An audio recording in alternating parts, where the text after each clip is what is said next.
Wakiwa katika kilele cha mafanikio, wekundu wa Msimbazi Simba Sport Club baada ya kuvuka viunzi kadhaa tangu hatua ya makundi mpaka kutoka hatua ya fainali ya kombe la shirikisho barani Afrika, sasa wakali hao wamerejea katika ardhi ya Jamhuri ya Muungano wa Tanzania ili kuendelea kukipiga kunako ligi kuu ya NBC msimu huu wa mwaka 2024-2025. Kufikia sasa Simba wamecheza jumla ya michezo 22 pekee katika ligi na kujikusanyia jumla ya alama 57. Simba wameshinda michezo 18, sare katika michezo mitatu, huku wakiwa wamepoteza mchezo mmoja pekee.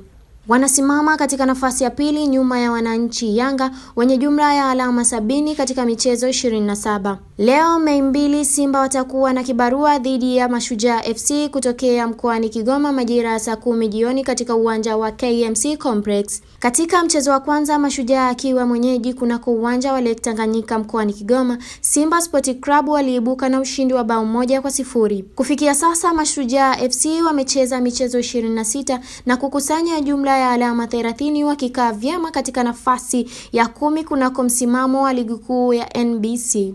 Kulingana na ratiba ya ligi kuu, Simba Sport Club watapaswa kucheza mechi zao zote za vipolo, ratiba ambayo hata kocha wao amedai kuwa ni ngumu kwao kwa sababu ni wastani wa mechi moja kila baada ya siku 2.